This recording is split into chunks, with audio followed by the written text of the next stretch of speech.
my name is Sarita. And my name is Rena. We are both past patients with Mexico Bariatric Center, and we are here to break the stigma of having weight loss surgery in Tijuana, Mexico. We will be covering all things bariatric to help you get the most out of this weight loss journey. Hi, friends. Welcome to Can You Stomach This? Hello, everyone. On today's episode, we are going to talk about you've booked, now what? On this episode, we will talk about what happens after you book. Yeah, can you stomach this? Yes. Yes, you can.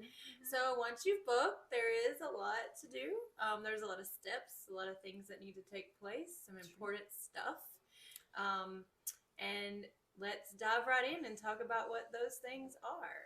Okay, so if you book your surgery months in advance, you may not hear from your patient coordinator for a while. Right. This does not mean they have forgotten about you. You are welcome to call or text them anytime, and you can also call anyone at the main office with any questions. We have several coordinators who would be able to answer your questions. Yeah, absolutely. I tell people all the time, you've booked pretty far out. And so, you might not hear from me unless I need something from you, but you can call me, text me anytime. If you just need to say, hey, I'm having surgery, or hey, how are you? Or hey, how's it going? So your patient coordinator or an office admin will contact you if any additional documents or information is needed for your file. So, if nothing's needed, they're not going to contact you. Right. So don't panic. Don't panic. Don't panic. So let's take a second. Did you book far out? Did you book, No. How did you book? I booked, and within 2 weeks I was having surgery. So I didn't even have time, to worry about anything like that. They sent me a list of what I needed to upload. I uploaded it. My file was complete. And it was so fast. And I wasn't on Facebook. Yeah. So I didn't, have any, information about you just went the into process. it blind. I went into and it blind. alone, right? Yes, and alone. But best thing I ever did. Okay, yeah, but it worked out and everybody took great care of it. Oh, right? yeah, it was flawless. Right. So for me, I actually was one of those people who booked way in advance. And so for many, many months, I didn't have anything to do. So it's like I booked surgery in I want to say January, February. And then my surgery wasn't until May. And I didn't have anything to do until I started my pre-op diet in March. So it was kind of like, well, what do I do now? It's like a waiting game. It is a waiting game, but what I found was that joining the patient support Facebook group, it kept me connected to the bariatric world. It kept me excited about surgery. I got to watch other people go through their journeys and be supportive to them. Right. Meanwhile, they were supporting me just by the encouragement that they shared. I was watching other people go through their pre-op phases, pre-op diet, and then also their post-op phases. So I kind of knew what was coming. Yeah, I didn't have any of that. Yeah, and so I think it's great. So once you've booked, one of the things to do, especially if you book really far out, is join that Facebook group because there's so much info in there, so much support there. And so Sarita is actually our Facebook admin. I am. She is. We have tell us about Facebook. We have lots of pages. We have our Inside Mexico Bariatric. That is for potential patients who may want to book, and that they can join this page after they fill out a health questionnaire and submit it, and they can kind of join the page and ask questions and kind of get more information from other patients are on the page, other potential patients. I encourage everybody to join that one too, because your experience is going to help other potential patients in the future. And then we have our main group for booked patients. Only patients who have booked a surgery can be in this group, and it's a private group. It's only for patients. It's not for spouses. It's not for siblings or children, boyfriends, girlfriends. It's only for the patient, and we do that for their privacy. So please understand that. We also have monthly groups. So if you're having, surgery in October, we have an October group, and in that group, you can find people who are having surgery the same day as you. You can make friends before you go, and have someone to support you. You support them. Surgery siblings. That's what we call them. I know. So everybody used to always say surgery sisters, Right? and then I was like, wait, dudes have surgery too. Yeah, there's so I kind of coined that surgery siblings. I like it. Surgery siblings. Surgery siblings. But so I do have some surgery sisters. I love my surgery sisters. We even from May 2018 and June 2021. I'm still friends with them, and we still talk. I'm still friends with a couple of them. Yeah. On Facebook. Excuse me, on Facebook, and I had surgery almost 6 years ago. So it's been nice to stay in touch with them, and we had this amazing experience together. Yeah, it is. I tell people all the time that if you're going by yourself, you're not going to be alone. Never. You're with a driver. You're going to meet other people. Those people are going through the same experiences and the same experiences, somewhat similar fears, somewhat similar emotions, excitement for the future, things like that. So you're all kind of just going through that. So Facebook is definitely a place to get some really good support from other people who are going through it with you or have already gone through it. Right. A lot of good information. You can ask questions there. I mean, it's great. I want to plug this in too because keep in mind though, sometimes people will say things that may or may not be true, but you just gotta, if you hear something that sounds off, contact your coordinator, ask Sarita, or just dig in and do your own research on it. Just if you have a medical question, don't post it on Facebook looking for answers because everyone's going to have a different one. Really, let's go to Jen. Go to Jen, our surgeon liaison, and ask her directly. She's a doctor. Yes, and her email. Her contact info is in your confirmation email, and we will get to that. As well. And if you have a nutrition question, you can post it on Facebook, but to get the correct answer, you should email the nutritionist, call or text to get the correct answer. There's sometimes misinformation on Facebook, and we want everyone to be successful. We don't want you to have wrong information. Absolutely. It's super also important to stay up to date with your coordinator. Yes. So always make sure everything is up to date. Right, like your contact information. If that changes, your cell, phone number changes, let them know as soon as possible so they can get that into your file. If your email changes, again, let them know so they can get that in your file, because if they try and get a hold of you, if they need something, they need to have a good number. When the driver further in tries to contact you, they need to have a good number to contact you to meet you after your plane lands. Yeah, and I have seen surgeries get canceled because patients couldn't be contacted and documents were needed and things like that. Yeah. So definitely make sure if your number changes that you get that to your coordinator. Right. As soon as possible. Super important. Don't want to get your surgery canceled because you can't be reached. Right. You don't want that to happen.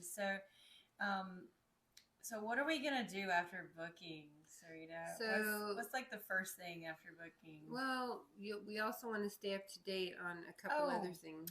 It's true. Yes. Weight.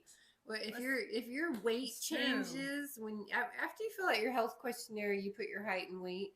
And if it really, really changes, you want to let your patient coordinator know that, because that can change your BMI obviously, and that will change your pre-op time.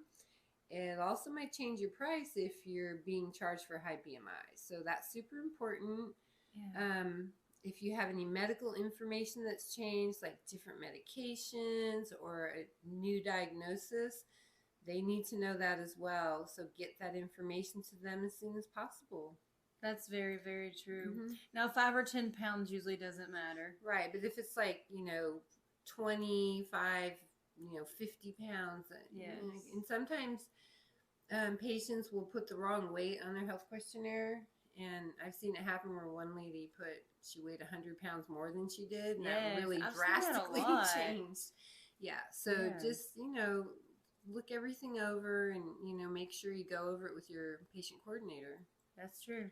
Very Mm-hmm. true. Yeah. And those weight changes, there's more than one high BMI fee. So Right. if you lose some weight, like on pre-op diet, you may go down to a different tier. So even though you don't remove the fee, you may lessen the fee. Right.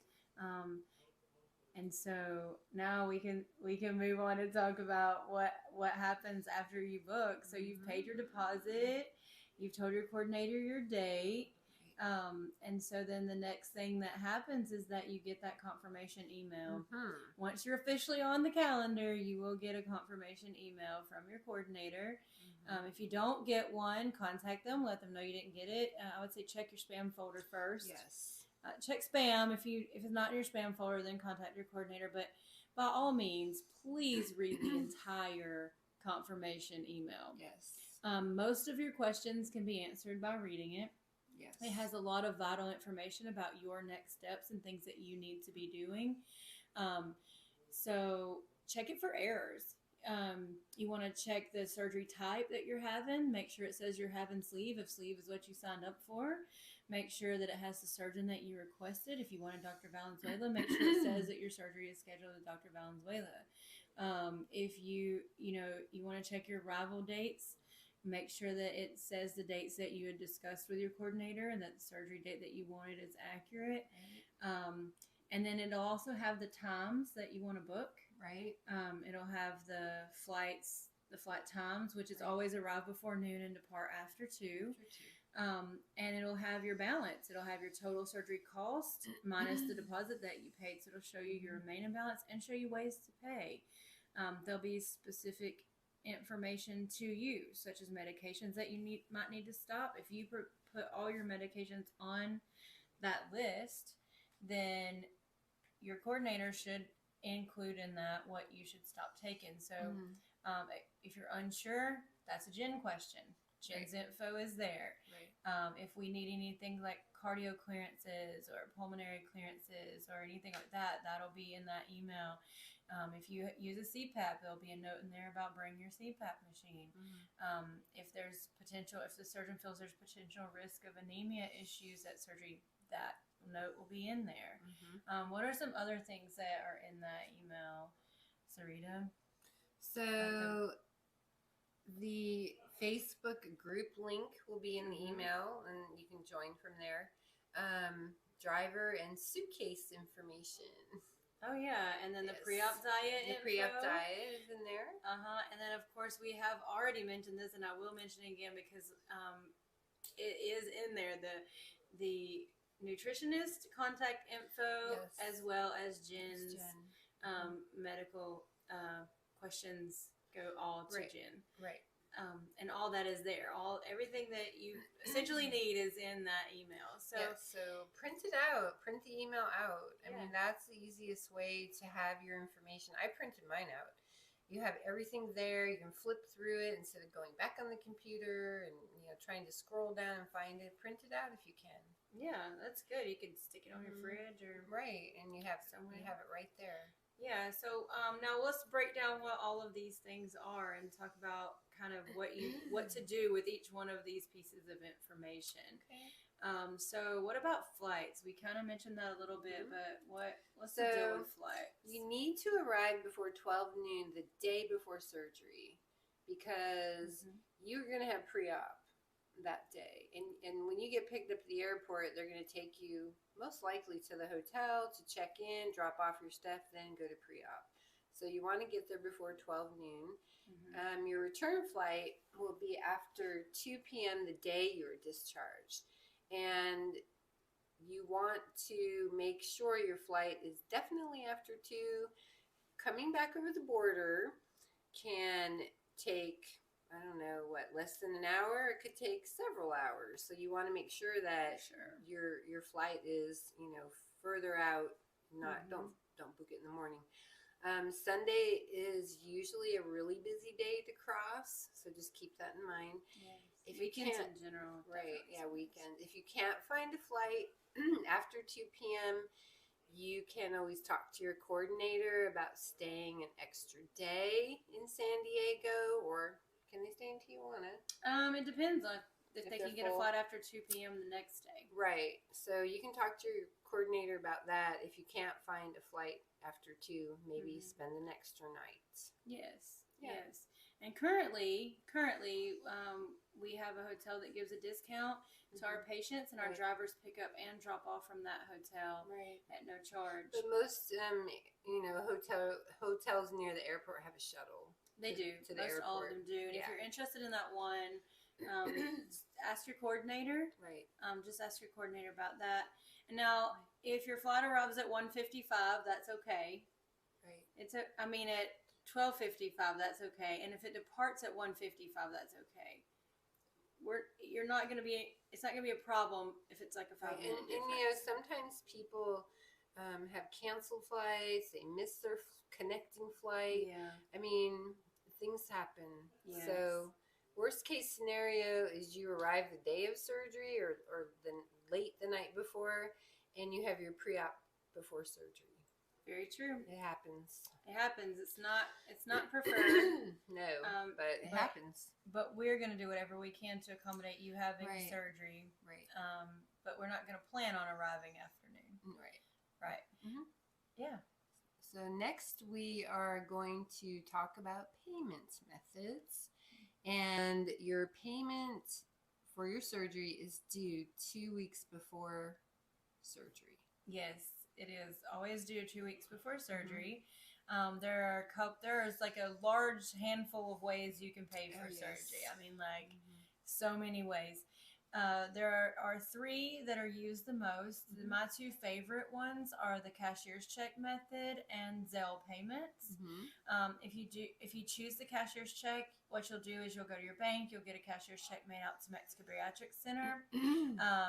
Then you take a picture of that check, and the picture of that check is due 2 weeks before. So you need to email that into inbound@Mexico Bariatric Center, and that serves as payment, and then you bring that with you. Do not forget the check. We've had patients forget the check. Don't forget the check, because you cannot have surgery without the check. Right. You have to have that check. You have to have it. If you forget it, then you are subject to having to make a credit card payment at the hospital to cover your surgery. Zelle is another way. Oh, and most banks don't charge for cashier's check. No. If they do, it's a very small fee. Yeah, it's very minimal. So that's one of my reasons that I like the cashier's check method. Also, Zelle. Zelle is free. It's absolutely free. It costs nothing to Zelle.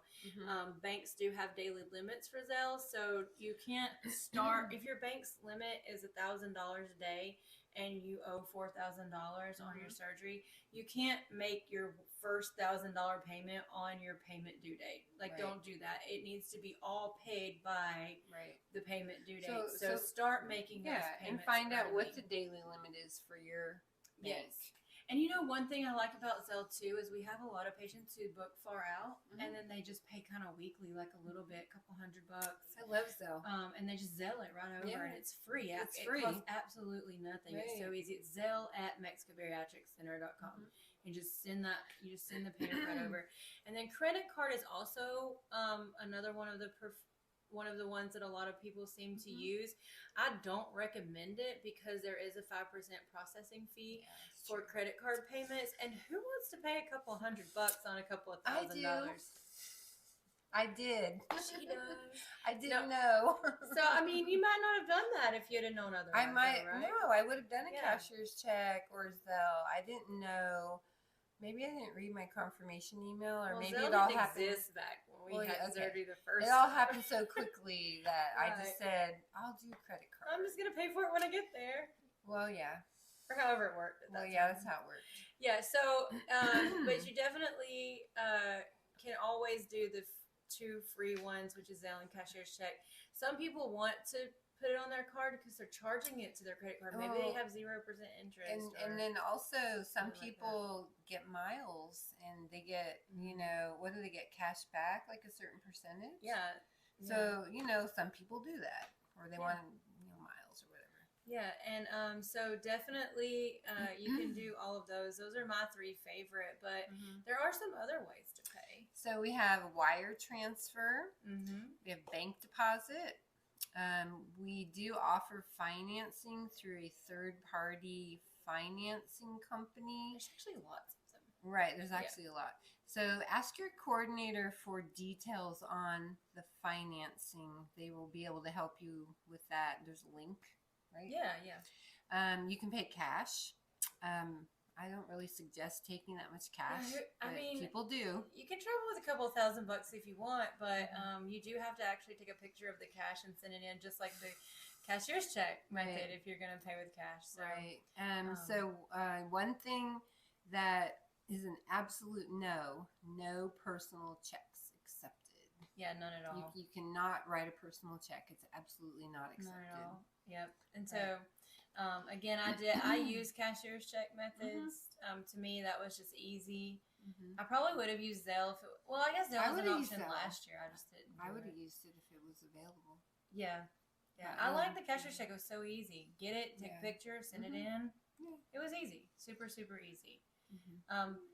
So then, also included in that confirmation email is nutrition and pre-op guideline information. You'll find your link to it there, to the pre-op guidelines there, and also how long your pre-op diet should be is listed there. It tells you it's based on BMI and tells you what your BMI is.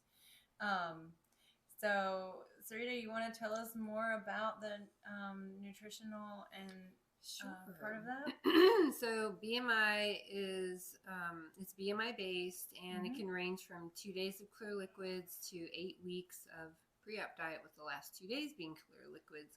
Some surgeons require more than 8 weeks. It's not super common. It's not super common, but it does happen if your BMI is really high. They just want to be extra careful and to make sure that your liver is very small. So the nutritionist will contact you through text and email with your pre-op instructions, and you can email, text, or call them at any time with any questions you might have. It's a lot of information, and I highly suggest printing it out and really reading through it. Right. Yeah. Right. And even if you only have a 2-day clear liquid diet, there are guidelines you need to start following in the weeks leading up to surgery. Even if the nutritional part, like the food part, is only 2 days clear liquids. Right. You have to stop caffeine. You have to alcohol. Stop taking like omega-3s. It's all there. Yeah, it's all there. There's a lot of other things that you have to factor in. It's not just you get to do 2 days of clear liquids and that's it. There's more to it than that. Right. And so for me, I had both a 6-week and an 8-week pre-op diet. And I had a lot of time to read over that pre-op diet in that confirmation, like just a lot of time to read over it before I started. I had 2 months before I even had to start the pre-op diet. So I had a lot of time to go over it. And then one thing I like to tell people, because especially if you book far out, like say you book surgery in October and your surgery is in June of the following year, you have a long way to go. Especially if even if you had an 8-week prep diet, especially if you have like a 1 or 2 week prep diet, you have a long way to go. But one thing I tell people, it doesn't matter how far out you're booking, is start practicing the 30-minute rule, because what is the 30-minute rule? The 30-minute rule is no drinking 30 minutes before a meal, no drinking during the meal, no drinking 30 minutes after a meal. Right. So that is a lifelong habit that has to be broken. We are taught from the time we are like set in a high chair and handed a plate, we are given a sippy cup. So we are taught to eat and drink from the moment we learn to eat solid foods. And wash it down. Wash it down. Yes. Here, honey, wash this down. That's what we do. And so it's very important post-bariatric surgery to not eat and drink at the same time and to wait that 30 minutes before and after. Even in the maintenance phase, that is important. I still do it. I never drink 30 minutes before, after, or during a meal, for that matter. Right. Never. It's crucial for so many reasons. You want to get in your nutrients, and if you filled your tummy with water or whatever liquid, then there's not room for food. Right. And but that is in a whole other podcast, and you can check that out. But just the 30-minute rule is super important. It is important, and if you've booked far out, you've got plenty of time to practice that. Yes. So do that. That's one thing you can start doing now, regardless of how far out you book. That is something you can do. Yeah. And so next we are on to packing. And so, so we do have a packing list on our website, but a lot of people ask in the Facebook group, what do you recommend I pack? So there's some good ideas there. But you will bring a small carry-on suitcase and a spinner bag with the 4 wheels that turn, like it can spin around, is ideal for this journey. Yeah, so the first time I went, I did tilt and pull. I don't like it.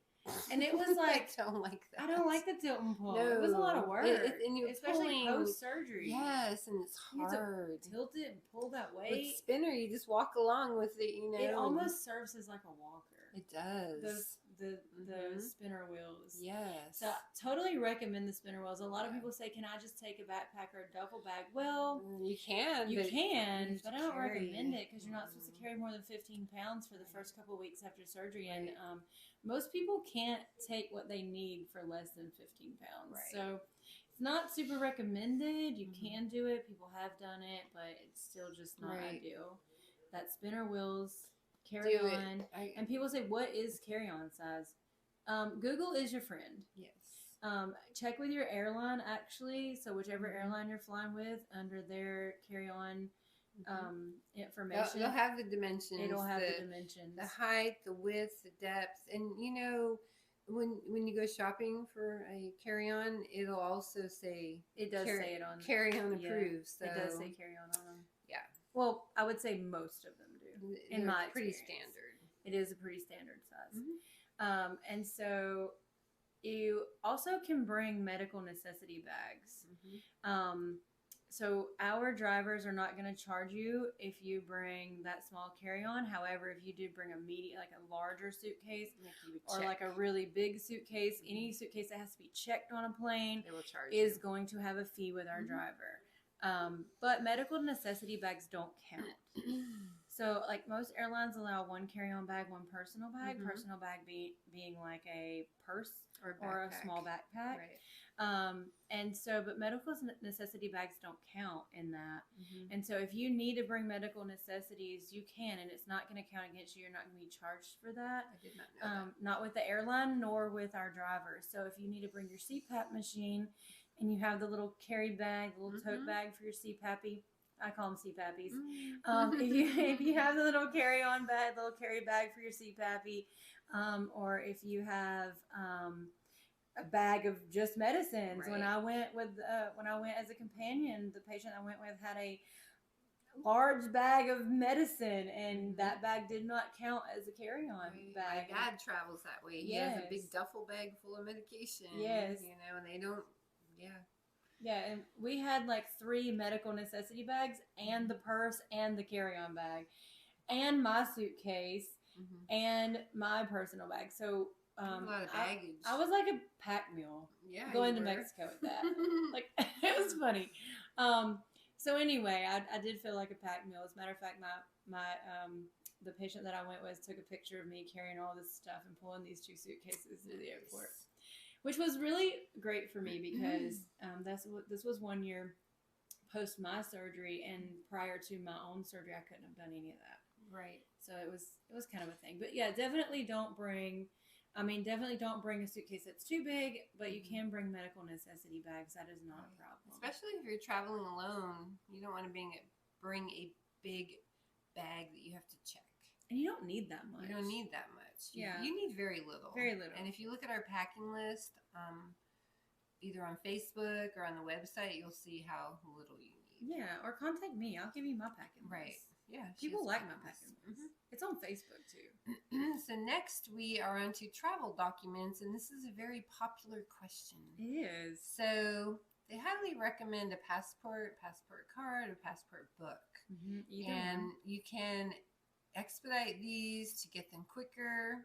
It does cost a little bit more, but highly recommended. And I say if you're only getting a passport to go on this trip and you're never planning on flying out of the country, then just get the card. Right. You don't need the book. Yeah. The book is for flying in and out of the country, and the card gets you land and boat travel. Right. Well, when I went to Cuba, I had to have a passport. I couldn't do a card. Did you go by boat? But went by boat. Oh, wow, because it's Cuba, I guess. So, yes, I had to have my passport. So, anyway. Yeah, that's cool. So, you can also cross the border with enhanced ID or real ID, which is the IDs that have the gold or black star. And I think if you're in, is it California? It's a bear. It's not. I like that. It is. I want a bear. I'm from California. I need to have you that. don't have a California ID. No, I do not. So with your ID, you get the gold star. I have a gold star. Oh, gold stars. I have a gold star. I like gold stars. Yeah. I strive for them every day. Okay. Anyway, so you can use that enhanced ID, but you will also have to have an original birth certificate. Original doesn't mean it's the one that you got the day you were born or when you were born. It means the one that came from vital records. So as long as it has that raised seal on it, you can get it. If you don't have a passport and you don't have an enhanced ID, all states do offer them. As of January of 2023, January 1, 2023, all flights require enhanced or real IDs to fly, even domestically. That's only 3 months from now. I know. So all states do offer them. Okay. Some states you get them automatically. I know, like in Georgia, all residents automatically have one. It's not something you have to do extra to get. They're not hard to get. Most states get them back to you within 2 to 3 weeks after you go in to get one. Definitely work on getting your enhanced ID. Definitely, because I believe it's going to start being like a thing or everywhere. It is for flights starting. Right. Well, it was supposed to be in October of 2020, but COVID. Yeah. Remember? It was October. Yeah. So that was 2 years ago. Yeah. So it's enhanced or real ID. It's essentially the same thing. As long as you have the gold or black star, you're good. Okay. So next thing that we are going to go over is driver contact. Yes. The driver will contact you the night before arrival. We don't know exactly what time. We just know that is what they do. Make sure your coordinator has your up-to-date contact information for them, because they get a list of patients and phone numbers. When you do, you're waiting for that call, make sure to answer if it's an unfamiliar number, because obviously they won't be in your contacts. I mean, I don't usually answer numbers I don't know, but like if I'm waiting on a driver to call, Right. So they're going to be calling you, and they might try and call you while you're still up in the air, right? Sometimes that happens. It depends on when you're traveling, but often they try to reach you before your flight. Like when I went, they had texted me and called me and sent a picture. So I was, in transit. Yeah. They will definitely let you know when and where to meet them. And so typically you don't wait more than a couple minutes. Right. I know in the 3 times that I went out there, we didn't wait more than 20 minutes for sure. Yeah. But don't panic. Your driver will be there. If you've waited 30 minutes and you haven't talked to your driver, then don't panic. If you have made contact with your driver, don't panic. Then don't panic. If you are in San Diego and you have not spoken or communicated one word with your driver, then you should probably reach out to your coordinator, call or text your coordinator or the main office if it's during business hours. Right. If it's outside of business hours, then Sarita, you can find me on Facebook. You can tag me. You can message me on Messenger, but if we're not friends, I won't see it, so you can send me a friend request. Yeah. I have my phone with me all the time. It will notify me when that happens. I do sleep at night.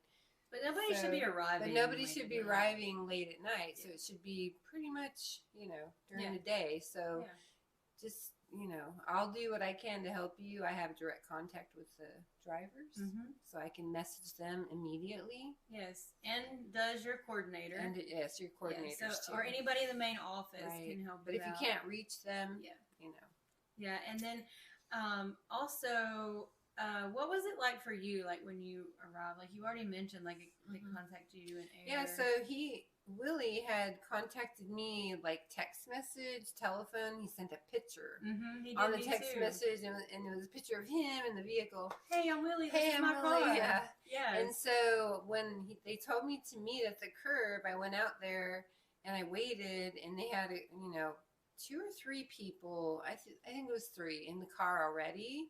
So that's why they weren't there immediately, because they were circling around picking up another few passengers. So that's fine. Don't panic if they have more than one person to pick up. And I want to say this too. A lot of people think that they're meeting a van at 12 o'clock and the van is taking like a whole bunch of people, like a shuttle. And that's not how it works. No. Your experience will be with a driver, a personal driver. Willie he is going to pick you up. Or another driver. It might not be Willie. Yeah, I mean, but for example, if Willie's the driver, he's picking you up. There's also Ricardo. There's like so many drivers, but they're gonna get you when you arrive. Well, within a few minutes of when you arrive. It's not arrive at 9 o'clock, wait for 3 hours till 12. Right, and it's sometimes the driver might be in the middle of crossing the border. They may have gotten held up there for some reason. And if they're in constant contact with you and say, hey, I'll be there in 30 minutes, and they still haven't shown up, and they say it again, just, be patient, because something may have happened at the border where there's a delay or something. And the drivers don't text and drive. So if you're texting them and they're en route to you, they're not going to answer. Yeah, so don't panic. Don't panic. They'll be there. If you have made contact with them, they will be fine. There. The only time to worry is if you've had 0 contact with them, which means maybe your phone number was wrong, maybe your phone number changed. For some reason, somebody couldn't get in touch with you. And it's really important that when you do book your surgery, that you let your patient coordinator know if you're bringing a companion. You can't just bring a companion and not tell them, and you can't bring more than one companion and not tell them, because for one thing, they have to make sure there's enough hotel rooms for you and there's enough room in the driver's vehicle. I mean, the driver may have 3 open seats with 3 passengers planned. And if you show up with 2 people, there's been cases yourself, then that it throws a wrench in everybody's experience. And so no surprises. Just tell your coordinator. Yeah, I loved Willie. Willie was my driver twice of the 3 times I went, and he does send that picture of himself. Hey, I'm Willie. I love it. It's great. I loved all the drivers. Don't get me wrong; they were all incredible. Mad props to all the drivers. So that brings us to extra fees, and we just talked about companions. So if you do have a companion, there's a companion fee. So make sure you tell your patient coordinator. Even if you add an extra person, like last minute, they have to know this. Yes, a second companion. You can bring a second companion. Just make sure your coordinator knows you're doing that. I've seen people bring 3 companions, but they have to know. Yes, absolutely.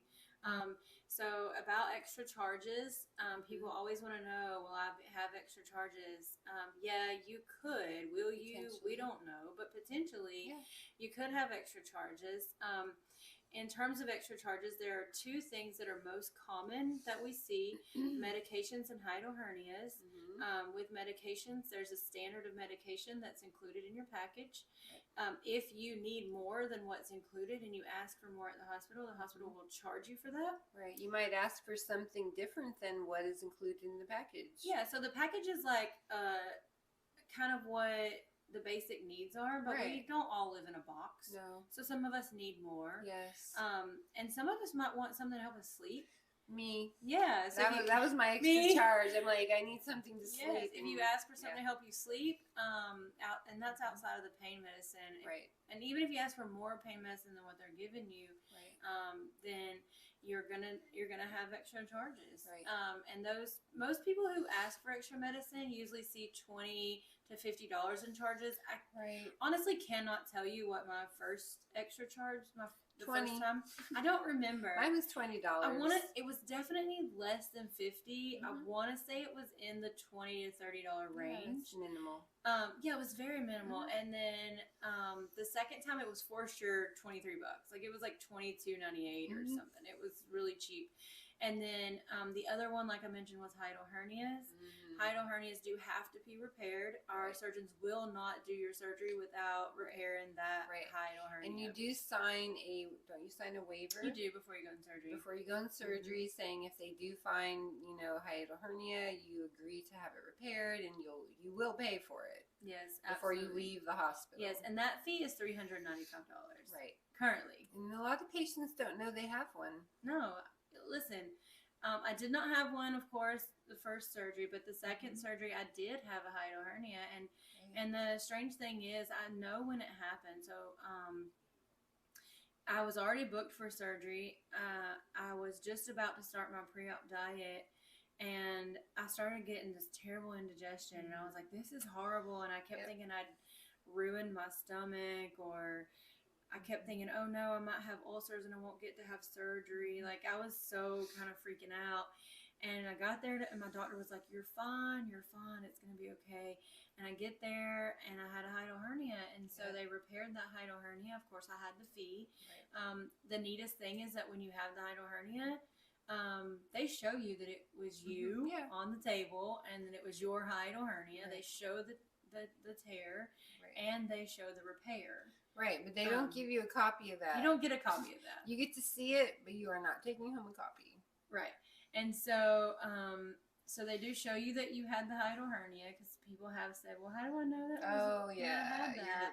You're right. They show a picture of you. They show you. Screen. Yes, you can see it. Yeah, it was pretty neat. It was kind of strange, but it was pretty neat. So anyway, they do have to repair that, and that fee is $395, like I mentioned.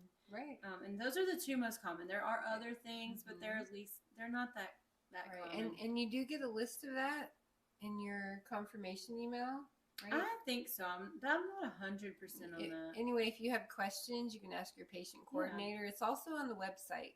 Yeah, there is a little video blurb about it. There is a list of, extra fees that could happen. Yeah. I don't think the medication pricing is there because that's subject to change. It's miscellaneous. Yeah. But I think you go over that in pre-op. You do. Right. Carla will tell you about that. Carla does go over all that with you in pre-op. Tipping. If you would like to tip, bring cash and small bills, 1s, 5s, 10s. Don't bring bigger bills because you might not get change. And tipping is not mandatory or required. Personally, when I went, I didn't know about tipping. I tipped the drivers. Didn't tip anyone at the hospital. But that does not mean that your care is going to be any less, or it has nothing to do with that. It's just saying thank you, and it's up to you. Yes, it is totally up to you. You're not going to get any less quality of care because you don't tip. Right. Sarita did not know about tipping when she went, and her quality of care was amazing. Yeah. I did know about tipping when I went because of the Facebook group, because of that Facebook group support and watching other people's journeys. Right. People always say, who do you tip? How much do you tip? I personally tip the drivers $5 for each ride, and the nurses $5 for each shift. Some people tip $1, some $2, some $10. That is completely up to you. It is not mandatory. It is it's up to you. It's totally your choice. Yeah, it's not mandatory. Absolutely. Or required. It has become an odd customary thing for tipping nurses in Mexico. Yeah, we wouldn't tip nurses here. We don't, but they do. It's different country, different culture. Maybe, I don't know. Yeah. And so that, like Sarita mentioned before, companion fees. Make sure you tell your coordinator there is a companion fee. Right. And also make sure your companion brings cash and small bills. Right. There is breakfast included at the hotel. But if they go out for lunch to a restaurant or to a convenience store for snacks or drinks, they try to buy like $1 drink with a $20 bill, or You might not get change. They can't give you change for $20 bill. You don't have to exchange your money for pesos, but they really want you to pay them with American cash. Yes, they like American dollars. They do very much like American dollars. I never went anywhere that didn't want the American. As a matter of fact, I pulled out some change that I got in pesos and was going to pay for it with pesos. And the guy saw my American money. And he's like, "Oh, American money." He pointed to it and he was telling me he wanted American money. Yes. And so that was at one of the little convenience stores. But meals for your companion, they're pretty cheap. Like if you go, a whole meal is like $5, no more than 10. And again, don't try to pay for a taco meal with a $20 bill because you can't, there's no change for that. You basically just get whatever they got, and in other words, you'll pay more for your food than what you would have had to. Yeah.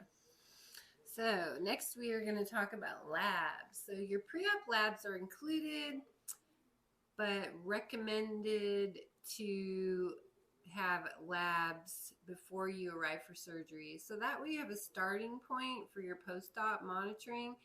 And the number one reason for being denied in Tijuana is anemia. So, that's important to have your labs done before you arrive. Yeah, absolutely. I usually tell people you want to get those labs done 2 to 4 weeks before. Right. As a matter of fact, that's another thing to check in your confirmation email because you may be required to provide labs. Right. Some surgeons for some patients require that you show your labs prior to surgery, and after looking at your health questionnaire. Based on your health questionnaire. Like if anemia is already a concern, then they may it may say on your confirmation email must not be anemic at time of surgery, which means you really need to get your lab checked. So read your confirmation email. Or it may even say labs required before surgery. Some surgeons do definitely require that. And you just don't want to get to TJ and be told you're anemic because you've just spent thousands of dollars on finding out you're anemic and can't have surgery. Yeah, you don't want to get canceled. You don't. And they're not going to do your surgery if it's not safe for you. Nope, they're not. And if you'd have done your labs like 2 weeks before going, then you would have known and you could have made arrangements.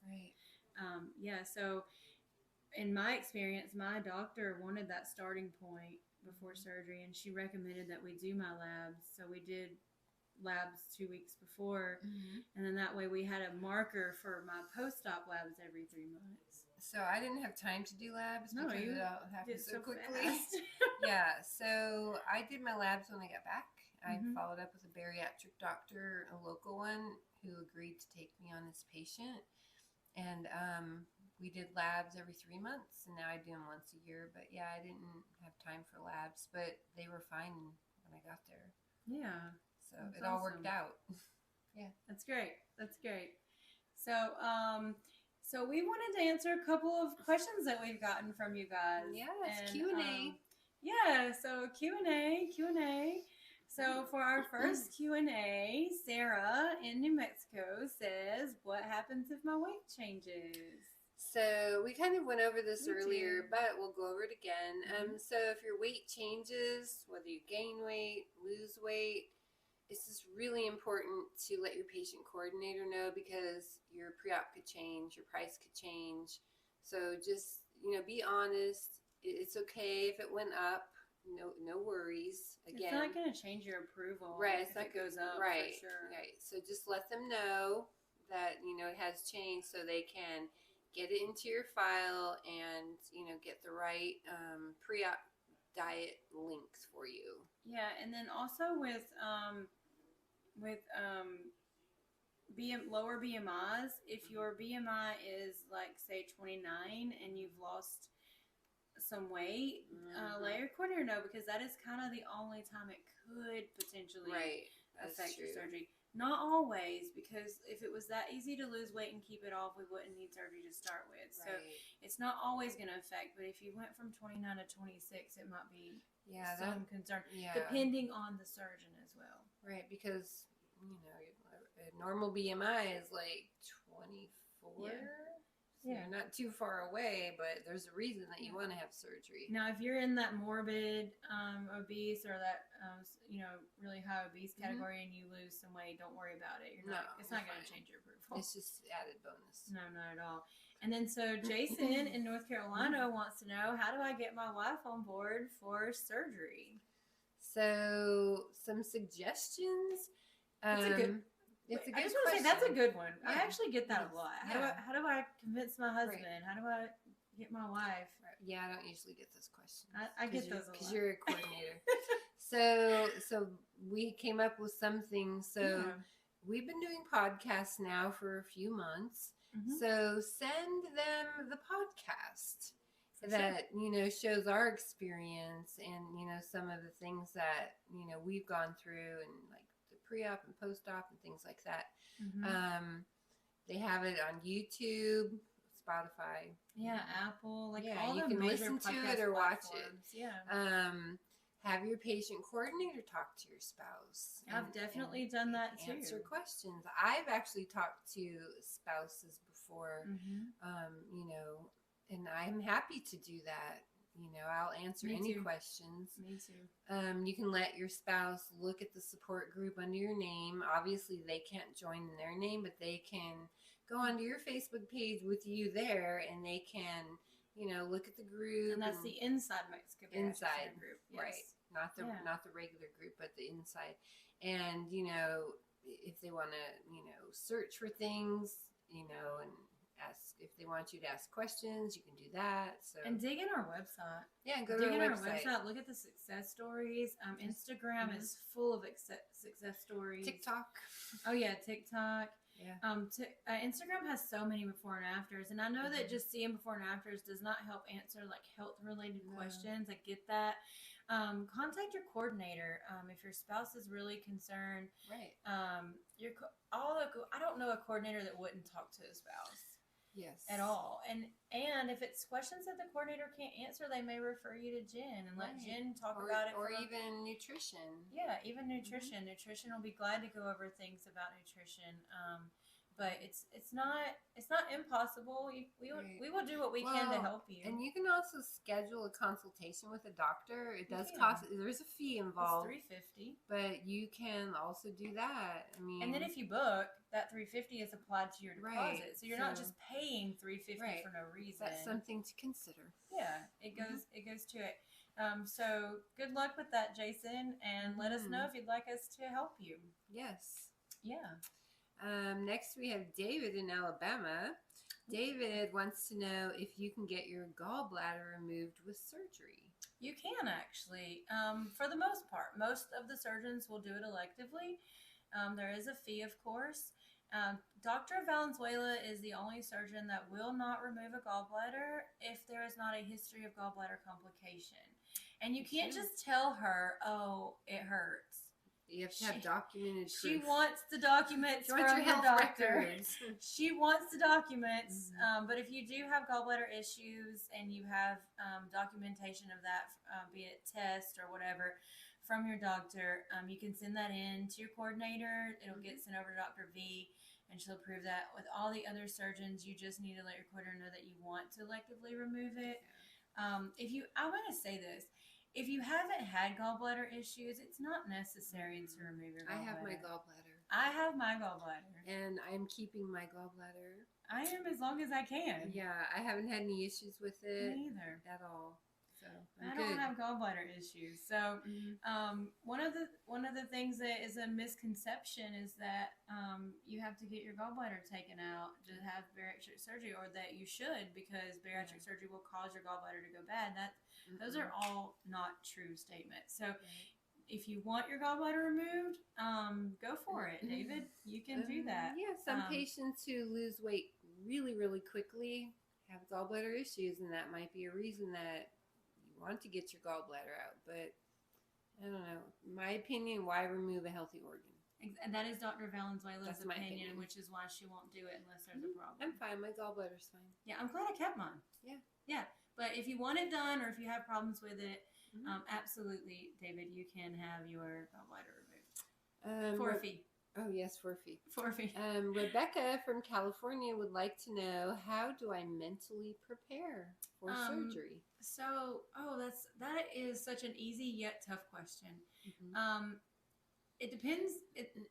Support. You need support, right? You definitely need support. If you're, your whole family's against it, or your kids, or, you tell people and they're like coworkers and they're all against it, you're not going to have any support that way. I don't want to tell people to keep it quiet, but I'm going to be honest with you. I think that was probably one of the best things for me. I didn't tell anyone.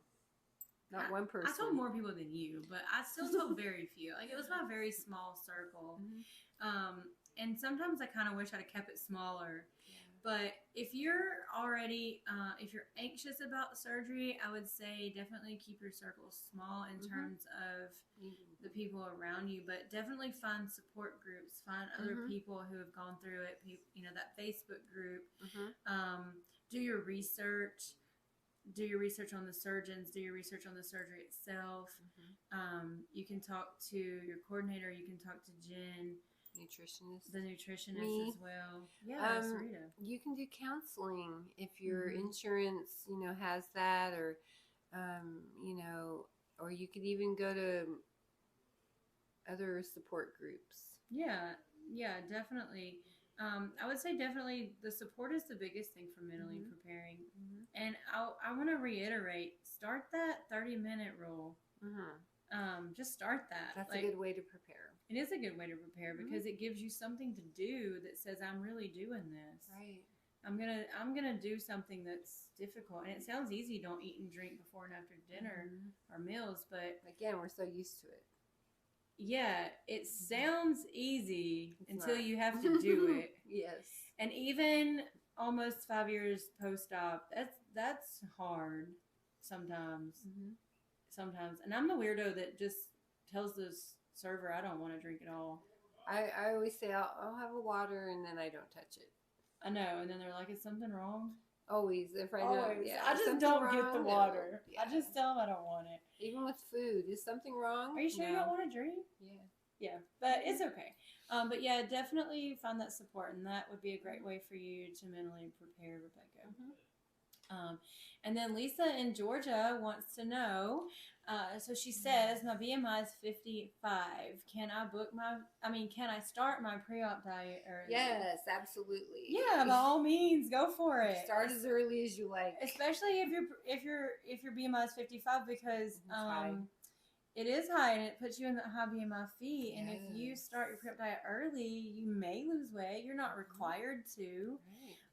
But the earlier you start the pre-op diet, the healthier your liver would be. And you may not have to pay the high BMI fee. And you may lose some weight and drop that fee. Yeah. And it's good to, if you want to start early, it's good. You can start, developing some healthy habits for post-op. Yeah, absolutely. So we are going to wrap it up right there. Yes. And send us your questions. We'll be glad to help answer your questions too. Yes. You can email those to us. You can catch that email at the end. You can call or text us. Also catch that phone number at the end. And otherwise, we look forward to next time. Yeah. Bye, y'all. Bye, friends. Bye-bye. If you have any questions or want to share your bariatric weight loss journey, you can call or text us at 480-999-4826 or send an email to podcast@mexicobariatriccenter.com. You can also follow Mexico Bariatric Center on Facebook, Instagram, and Twitter. Keep in mind, these are the opinions of the host. The views represented do not reflect or define the values of Mexico Bariatric Center. This podcast is sponsored by Emerge Bariatrics and Mexico Bariatric Center. Please visit mexicobariatriccenter.com for more information.